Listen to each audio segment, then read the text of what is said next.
महाराष्ट्राचे मुख्यमंत्री आदरणीय देवेंद्र फडणवीसजी, उपमुख्यमंत्री आदरणीय एकनाथ शिंदेजी, उपमुख्यमंत्री आदरणीय अजित पवार, महाराष्ट्राच्या विधिमंडळामध्ये अनेक वर्ष ज्यांच्या सहकार्याने काम करायची संधी मिळाली असे त्यावेळचे मी असताना मुख्यमंत्री होते, माजी मुख्यमंत्री, माजी गृहमंत्री आदरणीय सुशील कुमार शिंदे, माझे सहकारी आदरणीय चंद्रकांत दादा. आता isakal.com आहे देशातील नंबर 1 ची मराठी न्यूज वेबसाईट. प्रत्येक अपडेटसाठी isakal.com ला नक्की भेट द्या. लोकमान्य टिळक स्मारक ट्रस्टचे अध्यक्ष डॉक्टर रोहित टिळक, देवेंद्रजींनी आणि रोहितजींनी ज्या सर्व सन्मान्य लोकांचं नाव घेतलेलं आहे, असे सर्व सन्मान्य अतिथीगण, बंधूंनो आणि भगिनींनो, मला आज अतिशय आनंदी आहे आणि थोडा संकोच पण आहे. आनंद याकरता आहे की लोकमान्य टिळक हे आमच्या सगळ्यांचं प्रेरणास्त्रोत आहे. आपल्या स्वातंत्र्याच्या लढ्यामध्ये भारतीय असंतोषाचे जनक म्हणून ज्यांचा उल्लेख होतो ते लोकमान्य टिळक आमच्या सगळ्यांकरता एक रोल मॉडेल आहे. लोकमान्य टिळकांचं व्यक्तित्व, कर्तृत्व, नेतृत्व हे खऱ्या अर्थाने व्यासंगी होतं. अगदी भगवद्गीतेवर त्यांनी लिहिलेलं गीता रहस्य असेल, ज्ञान, धर्म, समाजकारण, शिक्षण, पत्रकारिता या सगळ्या क्षेत्रात त्यांचं काम आजही आपण सगळेजण आठवतो. आणि त्यामुळे त्यांच्या नावाने असणारा पुरस्कार मला मिळाला ही माझ्याकरता आनंदाची आणि अभिमानाची गोष्ट आहे.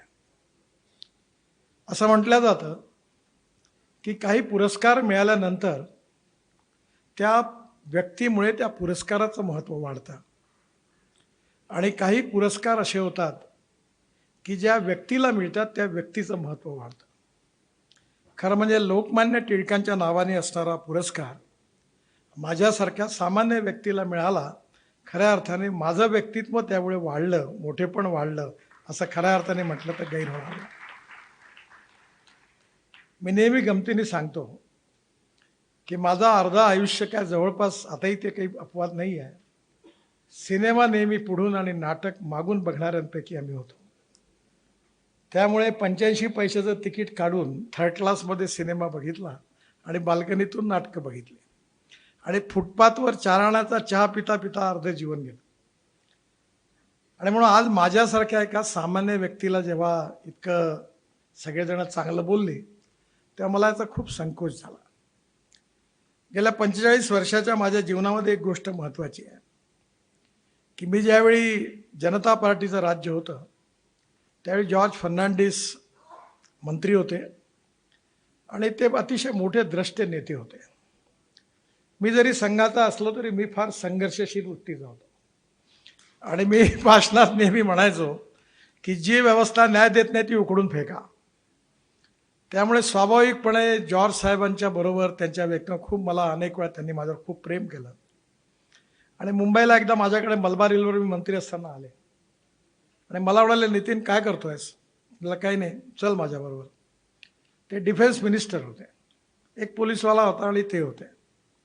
गिरगावजवळ एका डेंटिस्टकडे गेले आणि त्यांनी त्याचं डेंटिस्टकडे आपली ट्रीटमेंट घेतल्यानंतर आम्ही दोघं या सुखसागर रेस्टॉरंटमध्ये ज्यूस प्यायला गेलो.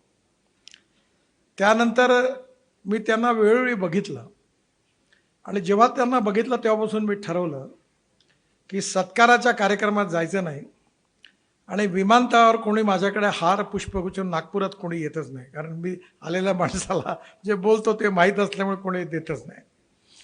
पण आता अशी स्थिती झाली की मी एका भाजपचा अध्यक्ष असताना ज्यावेळा म्हटलं अरे कशाला हार घालतो, तर एकाने मला सुनावलं, तुमचे रोज फोटो छापून येतात वर्तमानपत्रात, एखाद्या वेळी मी हार घालताना माझा फोटो छापून आला तर तुमचं काही नुकसान होतं का? तेव्हापासून मी हार घालण्याला विरोध करणं बंद केलं. कारण सत्कार जे आहेत हे कार्याचे होत असतात आणि हे सत्कार करण्याकरता तो माणूस देखील तेवढा पात्रतावान असला पाहिजे. पण जीवनामध्ये जेव्हा शिकायला मिळतं तेव्हा दुरून आपण ज्या माणसाला खूप मोठं समजत असतो त्याच्या जवळ गेल्यानंतर तो मोठाच असतो, पण अनुभवातून हे लक्षात येतं की आपण समजतो तेवढा तो मोठा नाही, तो खूप लहान आहे. आणि काही वेळा दुरून आपण ज्याला लहान समजत असतो त्या माणसाच्या जवळ गेल्यानंतर त्याच्या गुणातून एवढ्या चांगल्या गोष्टी कळतात, तेव्हा आपण म्हणतो की अरे आपण याला लहान समजत होतो पण हा खूप मोठा आहे. त्यामुळे जीवनाच्या गुणवत्तेचं पेटंट कोणाजवळ नाही आहे. आणि आपण जर शिकत राहिलो तर नक्कीच आपल्याला शिकायला मिळतं. जे चांगलं आहे त्याला चांगलं म्हटलं पाहिजे, वाईट आहे त्याला वाईट म्हटलं पाहिजे. आता कधी कधी देवेंद्रजी म्हणतात ते बरोबर आहे की राजकारणामध्ये स्पष्ट बोलणं आणि खरं बोलणं काही चालत नाही. मी माझ्या लोकसभेच्या निवडणुकीत सांगितलं मोठ्या सभेत की मी जे ठरवीन तेच काम करीन, तुम्हाला चहा पाणी नाश्ता देणार नाही, बाकी तर काहीच द्यायचा प्रश्नच उद्भवत नाही. जातीपातीचं नाव घेऊन माझ्याकडे यायचं नाही. आता शिंदेंनी सांगितलं, पुढचं काही मी सांगत नाही. पण तुम्हाला योग्य वाटलं तर मला मत द्या, मी तुमच्याकरता काम करीन प्रामाणिकपणे. पण तुम्ही जर मला मत नाही दिलं तर जो देणार नाही त्याचंही काम करीन आणि जो देईल त्याचंही काम करीन. आणि माझा अनुभव असा आहे की प्रत्येक छोटे छोटे माणसं हे चांगल्या गोष्टी ओळखतात आणि त्यामुळे नेत्यांनी पॉझिटिव्हिटी ठेवून आत्मविश्वासाने सत्यच बोललं पाहिजे. राजकारण म्हणजे काहीतरी आपण खोटं बोलू, चोपडं बोलू असं काही नाही आहे. बाळासाहेब ठाकरे नाही बोलायचे का? मला एकदा बाळासाहेबांना, मी सभा होती, असाच एक वादग्रस्त विषय होता, तर मी त्यांच्या कानात सांगितलं, साहेब पॉलिटिकली अडचणीचं होईल, हे शक्यतो तुम्ही बोलले नाही तर बरं होईल. मला वाटलं बाळासाहेब समजले आणि सभेत गेले आणि लोक, हा नितीन मला शिकवतो म्हणे, मला सांगतो म्हणे बोलू नका. तेव्हापासून मी म्हटलं की बाळासाहेबांच्या मनात होतं ते त्यांच्या ओठात होतं. त्यामुळे कधी कधी अडचण होते, ही गोष्ट खरी आहे. पण टिळकांच्या काळातलं जे राष्ट्रकारण होतं, जे राजकारण होतं ते राष्ट्रकारण होतं. म्हणजे राष्ट्रकारण आणि राजकारण वेगळं आहे. सत्ताकारण म्हणजे केवळ राजकारण नाही, समाजकारण, राष्ट्रकारण आणि विकासकारण, राजनीती, बृहत्तर राजनीती किंवा धर्मनीती हे खऱ्या अर्थाने लोकमान्य टिळकांचं ब्रीद होतं. आणि म्हणून ते राष्ट्र निर्माते होते. आमच्याकडे आम्हाला सहवासात खूप चांगल्या लोकांचे संस्कार मिळाले. स्वर्गीय दत्तोपंत ठेंगडी मोठे विचारक होते. ते एकदा म्हणाले की every politician thinks about its next election and every socio economic reformer thinks from century to century. म्हणजे समाजाचा, देशाचा विचार करणारा जो असतो तो 100 वर्षाचा विचार करतो. आणि म्हणून आज खऱ्या अर्थाने सत्ताकारणाचं रूपांतर राष्ट्रकारण आणि समाजकारणात झालं पाहिजे.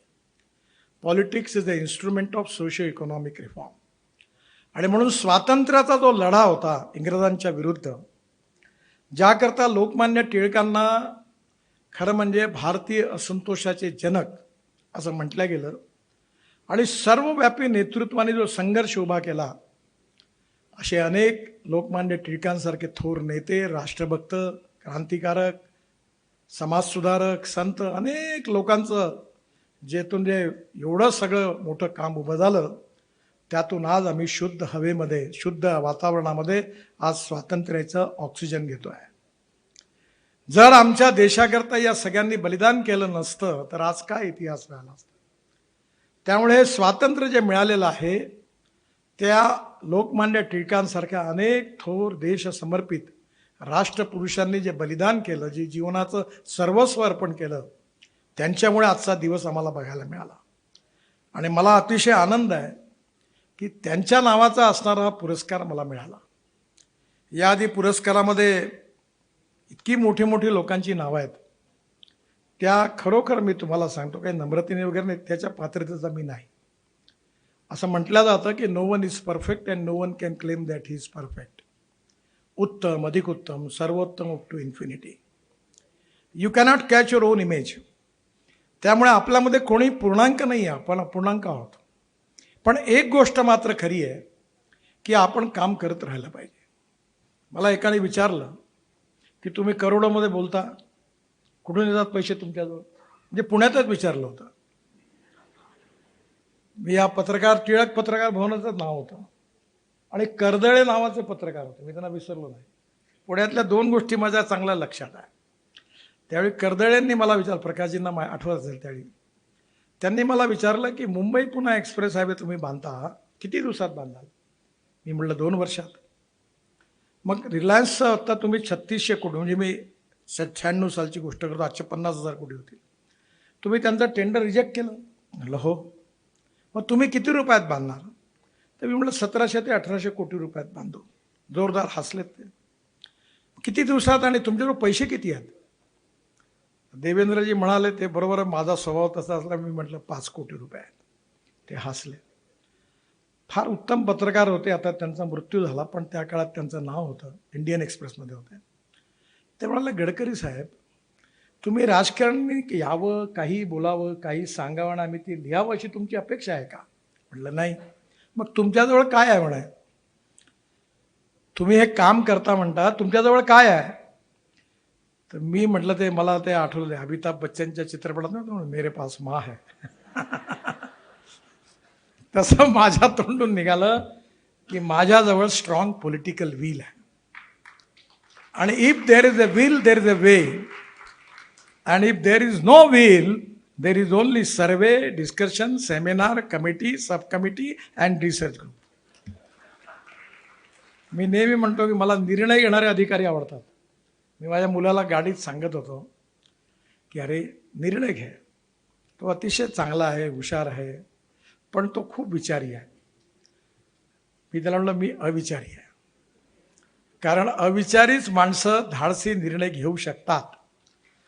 कधी पाय तुटले तर तुटू दे, पण साला उडी मार, जे होईल ते पाहू पुढचं. आणि म्हणून आज मुंबई पुणे हायवे पूर्ण झाला, 2 वर्षातच झाला, आणि 1600 कोटीत पूर्ण झाला. त्यामुळे आपले जर स्ट्रॉंग पॉलिटिकल विल असेल तर ते होईल. मी आज पुण्यात यायच्या आधी मी मागे घोषणा केली, पुण्या शहरात 50,000 कोटीची कामं करायची. मला चिंता होती की कोणी ना कोणी मला विचारेल. मी आज देवेंद्रजींना आणि अजितदादांना सांगितलं की कार्यक्रम ठरवा, पहिली 15,000 कोटीच्या 2 कामाचं भूमिपूजन आता 15-20 दिवसात केव्हाही करता येईल, आपण ते सुरू करू. आणि डिसेंबरच्या आत मी 50,000 कोटी रुपयाची कामं मंजूर करून आपण कामाला सुरुवात करू. आणि ही तर डिसेंबरच्या आत सुरू होतीलच, पण अजून 10-15,000 कोटीचे कामावर अभ्यास सुरू आहे. मी आता नवीन मुंबई पुणे हायवे बांधतो आहे. आता प्रचार कमी पडतो, त्या हायवेचं कामही सुरू झालं, पण त्याचं भूमिपूजन नाही झालं, कारण मला भूमिपूजन करायला एवढा वेळच नाही, इतके काम आहे. आता कुठे कुठे भूमिपूजन होणार. देवेंद्रजींनी अटल ब्रिज जो बांधला, शिंदे साहेबांनी, देवेंद्रजींनी खूप सुंदर बांधला. माझ्या काळात त्याची योजना झाली, पण मी नाही बांधू शकलो. तो क्रॉस केल्यानंतर महेश बालदी बसले आहेत, त्यांच्या मतदारसंघातून मी मुंबई ते बंगलोर हायवे बांधतो आहे.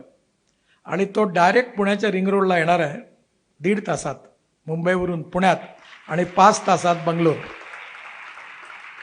तर त्याच्याही आता पुण्या ते मुंबईच्या कामाच्या पॅकेज आता टेंडर रेक झालं पूर्ण, त्याचंही भूमिपूजन आपण घेऊ. आणि येणाऱ्या काळामध्ये मी नेहमी म्हणतो की पैशाची कमी नाही आहे. माझ्याकडे एवढे पैसे पडले आहेत, माझी अडचण आहे कामच नाही करत, खर्चच नाही करत. म्हणजे इतके पैसे आहेत की काही तुम्ही काळजीच करू नका. खर्च पैसे होत नाही ही समस्या आहे. या देशात पैशाची कमी नाही, टेक्नॉलॉजीची कमी नाही, पण देशाकरता इमानदारीने काम करणाऱ्यांची कमी आहे. आणि त्यांनी जर ठरवलं की आपल्याला काम करायचं आहे तर काही अडचण नाही. आणि येणाऱ्या काळामध्ये लोकमान्य टिळकांनी आपल्याला स्वातंत्र्य, स्वावलंब आणि सुराज्य यामध्ये आपल्याच महाराष्ट्रामध्ये लोकमान्य टिळकांच्याच काळात, कारण महाराष्ट्राला एक सामाजिक पार्श्वभूमी आहे. बाबासाहेब आंबेडकर, महात्मा ज्योतिबा फुले, राजर्षी शाहू महाराजांपासून आपण देशाला सामाजिक विचार दिलेला आहे, समतेचा विचार दिलेला आहे. आणि त्यामुळे स्वराज्यही पाहिजे आणि समाज सुधारणही पाहिजे. आणि दोघांच्या आधारावर स्वावलंबी, स्वदेशी, स्वातंत्र्य आणि आत्मनिर्भर भारत हे लोकमान्य टिळकांचं स्वप्न होतं.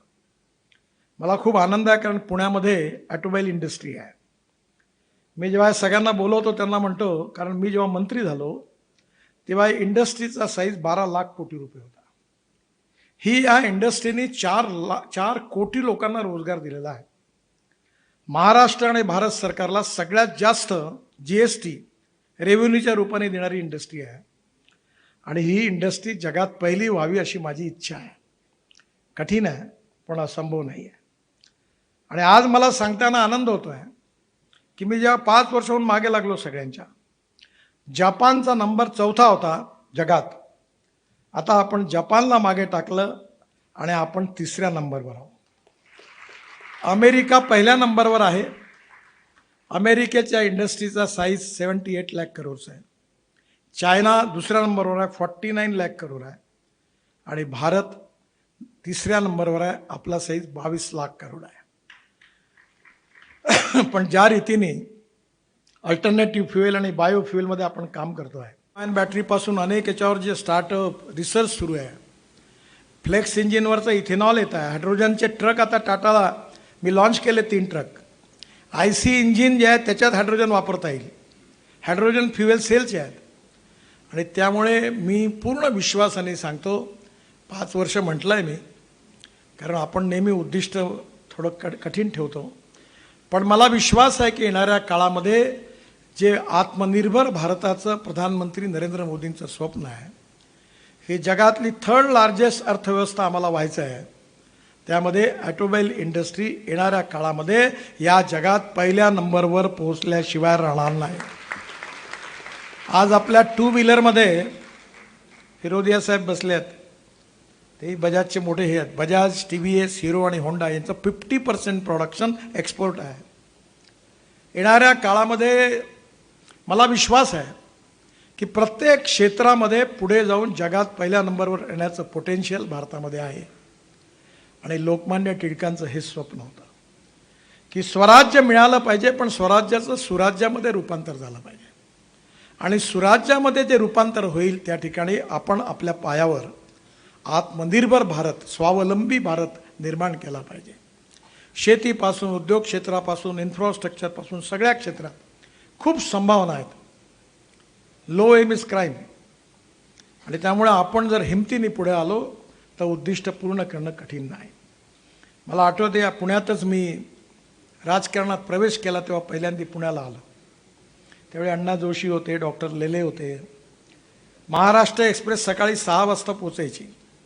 मी आणि लक्ष्मणराव मानकर त्यावेळी आमचे मेंबर ऑफ पार्लमेंट, त्यांनी मी पार्टीत भाजपमध्ये आलो आणि प्रकाशजी वगैरे होते. त्यावेळी स्टेशनवर उतरलो. त्याचवेळी गाडीतून मंत्री उतरले, डॉक्टर श्रीकांत जिचकार. आणि मी आपल्या हातात बॅग घेऊन खांद्यावर ते पुस्तकाचं घेऊन चालत होतो. तेवढ्यात त्यांनी बघितलं. ते माझे अतिशय चांगले मित्र होते. त्यांच्याबरोबर सरकारी ताफा होता.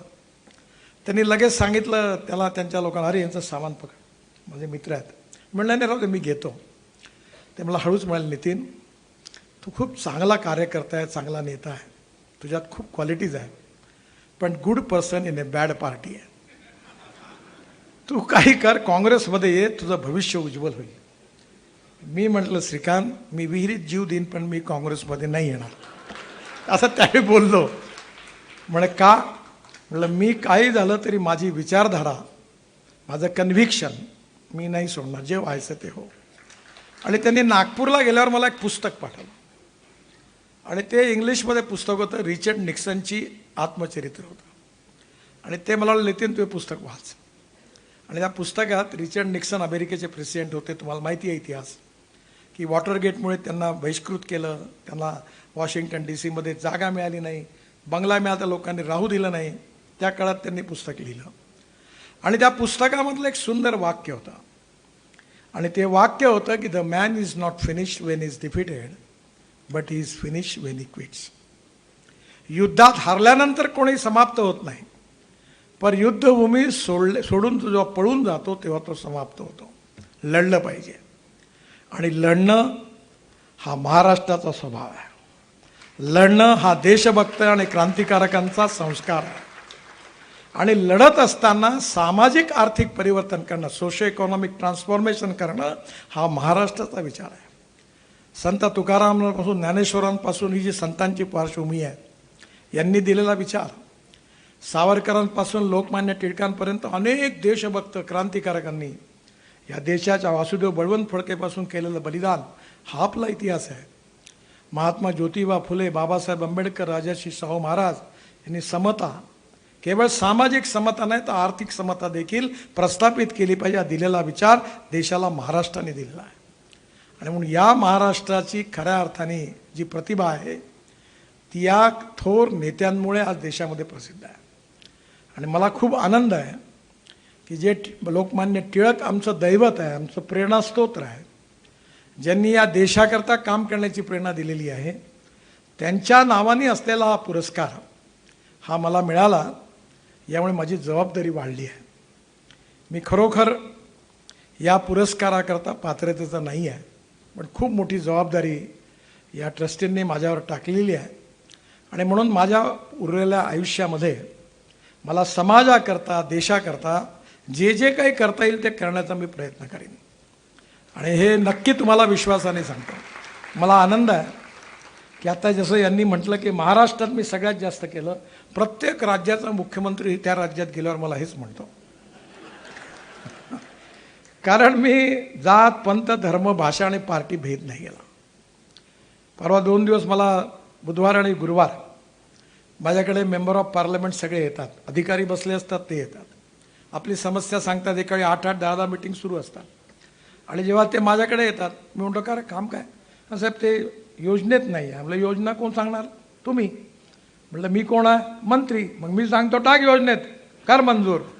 झालं मंजूर. म्हणजे जर योग्य असेल तर ते कोणाचे काम झालंच पाहिजे, आणि अयोग्य असेल तर त्याच्या तोंडावर मी सांगतो हे काम होत नाही, हे होणे नाही, पुन्हा त्रास नका घेऊ या कामाकरता येण्याकरता. मला एक म्हणून तुम्ही एवढं स्पष्ट का सांगता? बघू असं सांगा. बघू. म्हटलं बघू कशाला? त्याला पुन्हा त्याचं पेट्रोल कशाला खर्च करायला लावू, पुन्हा चक्कर मारायला तो. आज आपला देश खूप ताकदवान देश आहे. विश्वगुरू बनण्याची आपली क्षमता आहे. आपला इतिहास, आपली संस्कृती, आपली विरासत खूप मोठी आहे. खऱ्या अर्थाने आज आपल्या अनेक गोष्टी, योग विज्ञान असेल, आयुर्वेद असेल, जगाच्या कानाकोपऱ्यात पोहोचलेला आहे. मी जगात फिरलो, सगळ्या ठिकाणी भारताबद्दलचं आकर्षण आहे. आणि येणाऱ्या काळामध्ये young talented engineering man power सगळ्यात जास्त कोणत्या देशात असेल तर ते आपल्या देशात आहे. आणि आपण सगळ्यांनी पॉझिटिव्हिटी, आत्मविश्वास ठेवून या स्वप्नाचा पूर्तीचा करता प्रयत्न करायचं ठरवलं तर कठीण नाही आहे. आत्मविश्वास आणि अहंकार या 2 शब्दात अंतर आहे. पॉझिटिव्हिटी आणि आत्मविश्वास जरूर ठेवला पाहिजे, पण अहंकार ठेवता कामा नये.